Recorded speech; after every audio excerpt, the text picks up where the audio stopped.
Ito mainit na balita, matapos ang matinding Game 7 heartbreak ng Barangay Ginebra sa PBA Finals, may panibagong pagsubok na naman ang mga NSD fans dahil Justin Brownlee muling nagpositibo sa drug test.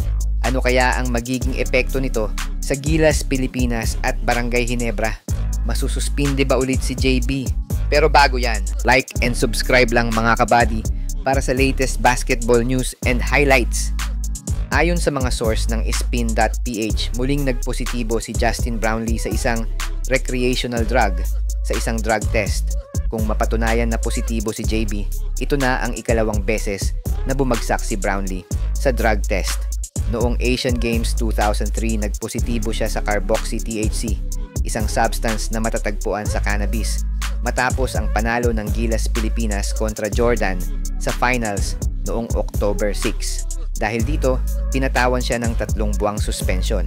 Bagamat hindi pa buo ang detalye, sinasabi ng mga source na hindi natataas sa 3 buwan ang posibleng parusa ni Brownlee dahil hindi ito itinuturing na performance-enhancing drug sa listahan ng WADA.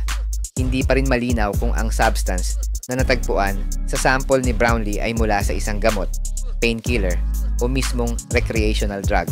Ang magandang balita, wala pang paparating na torneo ang Gilas Pilipinas, kaya kung masuspinde man, posibleng tapos na ang parusa bago magsimula ang FIBA Asia Cup sa Agosto sa Jeddah, Saudi Arabia.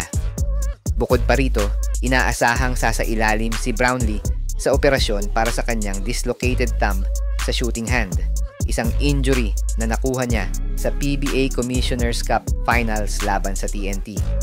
Habang nagpapagaling, maaari niyang sabayan ang pag-serve ng posibleng suspensyon. Hindi pa rin malinaw kung saan isinagawa ang drug test, lalo na't galing si Brownlee sa sunod-sunod na paglalaro sa iba't ibang liga gaya ng Pelita Haya sa Indonesia, Ginebra sa PBA Governors Cup at Commissioners Cup, at Gilas Pilipinas sa FIBA Windows noong Nobyembre at Pebrero. Ayon sa isang source, baka daw nasa 3 buwan lang ulit ang suspension na ibigay kay JB kung sakaling mapatunayan na positibo siya sa recreational drugs dahil hindi naman performance-enhancing drug yung nakuha sa kanya dahil sa US nga, legal ang cannabis bilang pain reliever sa mga atleta. Tutok lang dito sa aking channel para sa update ng isyung ito sa ating naturalized player na si Justin Brownlee.